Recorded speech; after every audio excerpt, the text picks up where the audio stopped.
താമരശ്ശേരി ചുരത്തിന്റെ 6ാം വളവുക്ക്. താമരശ്ശേരി ചുരത്തിന്റെ 6ാം വളവുക്ക് വിളിച്ചു.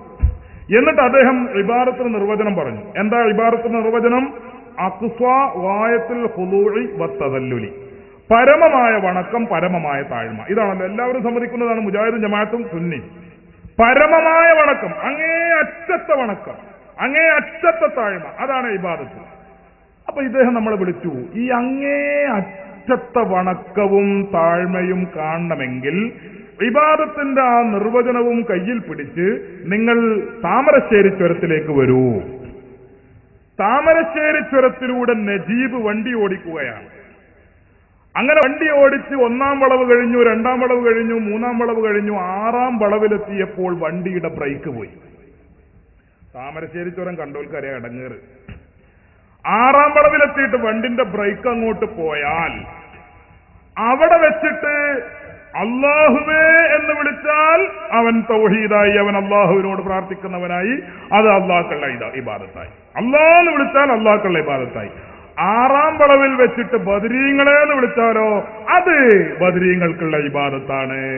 കാരണം 6ാം വളവിന്റെ മുകളിൽ വണ്ടിന്റെ ബ്രേക്ക് പോയാൽ പിന്നെ കൊക്കയാണ് അങ്ങോട്ട് അടിക്ക് ആഴത്തിന്റെ ആഴ. അപ്പൊ അവിടേക്ക് ആ വണ്ടിയാണ് പോകുമ്പോ അത്രയും വലിയൊരു അതിലേറൊരു പേടി തരല്ല. താമരശ്ശേരി ചുരത്തിന്റെ 6ാം വളവിൽ നിന്ന് കാറിന്റെ ബ്രേക്ക് പോകുന്നതിനേക്കാൾ ഒരു ഭയം ഇനി വരാനില്ല. ആ ഭയത്തിന്റെ സമയത്ത് അള്ളാഹാണോ വിളിക്കുന്നത് എങ്കിൽ അത് അള്ളാഹ്ക്കുള്ള ഇബാദത്ത്. അവിടെ ബദരീങ്ങളെന്നാണോ വിളിക്കുന്നത് എന്നാൽ അത് ബദരീങ്ങൾക്കുള്ള ഇബാദത്ത്. ഓ, എന്തൊരു ചൊങ്കുണ്ട് കേൾക്കാൻ. അപ്പൊ 5ാം വളവെന്നാ ബ്രേക്ക് വിളിച്ചാലോ അവിടുന്ന് അള്ളാഹാനെ വിളിച്ചാലോ? ബ്രേക്ക് പോയത് 5ാം വളവെന്നാ, അപ്പൊ അള്ളാഹാനെ വിളിച്ചാൽ ഇബാദത്താവൂലേ? മനസ്സിലായില്ല. 5ാം വളവെന്നാണ് ബ്രേക്ക് പോയത്, അല്ലെങ്കിൽ പോകട്ടെ 1ാം വളവെന്നാ പോയത്, സമനിരപ്പാ. 1ാം വളവിൽ നിന്ന് വാഹനത്തിന്റെ ബ്രേക്ക് നഷ്ടപ്പെട്ടു. മുജാഹിദിന്റെ ഈ നിർവചന പ്രകാരം 1ാം വളവിൽ വെച്ച് ബ്രേക്ക് നഷ്ടപ്പെട്ട ഡ്രൈവർ നജീബ്, അദ്ദേഹം ബദരീങ്ങളെ എന്ന് വിളിച്ചാൽ അത് ശിർക്കാവില്ല എന്ന് വരില്ലേ? കാരണം 1ാം വളവെന്നാണ്. ശിർക്കാണെങ്കിൽ എവിടേക്ക് വരണം? 2 മതിയോ? പറ്റൂല. 3 മതിയോ? പറ്റൂല. 4 മതിയോ? പറ്റൂല. 5 മതിയോ? പറ്റൂല. 6ാം വളവിൽ എത്തണം. എത്തിയാ പോരാ, ബ്രേക്ക് പൊട്ടണം. പൊട്ടിയാ പോരാ, വണ്ടി കുത്തി മറിയണം. അപ്പൊ വിളിക്കണം അള്ളാനെ, അപ്പോഴേ തൗഹീദാവുള്ളൂ. അപ്പൊ വിളിച്ചാ ബദരീങ്ങളെ വിളിച്ചാൽ എന്താകും? ശിർക്കാവും. ഈ നിർവചനം എവിടെ പറഞ്ഞതാ? ഇത് പറഞ്ഞത് ഏതെങ്കിലും ഒരു ചെറിയ മൗലവിയാണെന്ന് കരുതണ്ട. അള്ളാഹുവിന്റെ ഔലിയാക്കൾ എന്ന ഈ പുസ്തകം കേരള ജംഇയ്യത്തുൽ ഉലമ, കേരള നദ്വത്തുൽ മുജാഹിദീൻ പ്രസിദ്ധീകരിച്ചതാണ്. കേരള നദ്വത്തുൽ മുജാഹിദീൻ പ്രസിദ്ധീകരണ വിഭാഗം മുജാഹിദ് സെന്റർ കോഴിക്കോട് നിന്ന് പ്രസിദ്ധീകരിച്ച അള്ളാഹുവിന്റെ ഔലിയാക്കൾ എന്ന പുസ്തകത്തിൽ കുഞ്ഞീദ് മദനി പറഞ്ഞ നിർവചനമാണിത്. ആ നിർവചനത്തിൽ പറയുന്നത് താമരശ്ശേരി ചുരത്തിന്റെ 6ാം വളവിൽ എത്തിയിട്ട് വിളിച്ചെങ്കിലേ എന്താവുള്ളൂ? ശിർക്കാവുള്ളൂ. തൗഹീദ്. ഇത് ഈ ഖുർആനിലുള്ള നല്ല സുഹൃത്തുക്കളെ, ഈ സാധുവിനൊരു അബദ്ധം പറ്റി. അതെന്താ?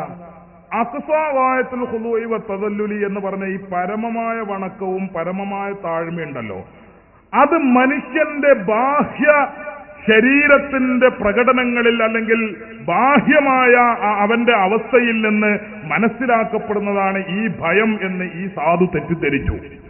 സുഹൃത്തുക്കളെ, ഇബാദത്തിന്റെ നിർവചനത്തിൽ പറയുന്ന ഭയം അതല്ല. ഇബാദത്തിന്റെ നിർവചനത്തിൽ നിങ്ങൾ നോക്കൂ, നമ്മൾ എഴുത്തുദാലിൽ നിൽക്കുക. എഴുത്തുദാലിൽ നിൽക്കുക, സമയ അല്ലാഹു ലിമൻ ഹമിദ, ഇങ്ങനെ നിൽക്കുക. കുനിയണില്ല, തല കുത്തണില്ല, കുമ്പിടുന്നില്ല, ഒന്നും ചെയ്യണില്ല, നമ്മളിങ്ങനെ നിൽക്കുക. ഇത് ഇബാദത്തല്ലേ? ഈ എഴുത്തുദാലുള്ള ഈ നൃത്തം ഇബാദത്താണ്. എന്താ ഇബാദത്ത്? അങ്ങനെ പേടിയുണ്ടോ? ഭയമുണ്ടോ? ഇയാൾ പറഞ്ഞ താമരശ്ശേരി ചുരത്തിലാ? അല്ല, പള്ളി ചാലിയം പള്ളിന്റെ ഉള്ളിലല്ലേ? എന്നിട്ടും നമ്മൾ നിൽക്കുമ്പോൾ അത് ഇബാദത്താവുന്നു. കാരണം എന്താ? മനസ്സിന് തോന്നുന്ന പേടിയോ അല്ലെങ്കിൽ ശരീരത്തിന്റെ ചേഷ്ടകളോ നോക്കിക്കൊണ്ടല്ല ഇബാദത്തിന്റെ പരമമായ അവസ്ഥ തീരുമാനിക്കപ്പെടുന്നത്, ഭയത്തിന്റെ പരമമായ അവസ്ഥ തീരുമാനിക്കപ്പെടുന്നത്. മറിച്ച് നിങ്ങൾ വണങ്ങുന്ന ശക്തിയെക്കുറിച്ച് നിങ്ങളുടെ വിശ്വാസമുണ്ട്, അതാണ് വിഷയം. നിങ്ങളുടെ വിശ്വാസമുണ്ട്. ഇതല്ല നിൽക്കുന്നത്, പക്ഷെ പടച്ചോന്റെ മുമ്പിലാണ് നിൽക്കുന്നത്. അതുകൊണ്ടാണ് അത് ഇബാദത്തായത്.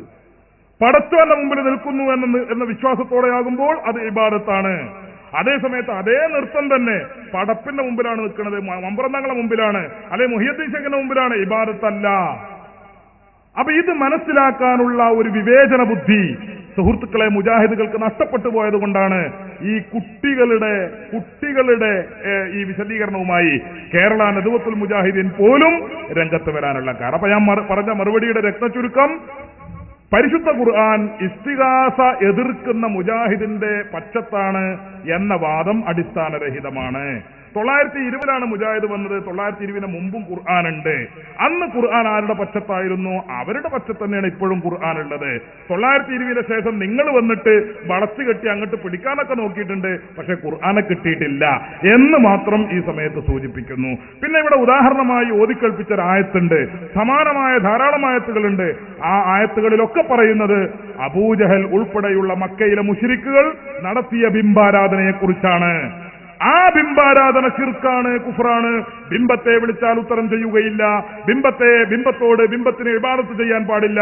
ഈ കാര്യങ്ങളാണ് ഖുർആൻ അത്തരം ആയത്തുകളിൽ പറഞ്ഞിട്ടുള്ളത്. അത് മുഫസ്സിരീങ്ങൾ വ്യക്തമാക്കുകയും ചെയ്തിട്ടുണ്ട് എന്ന കാര്യം സൂചിപ്പിക്കും.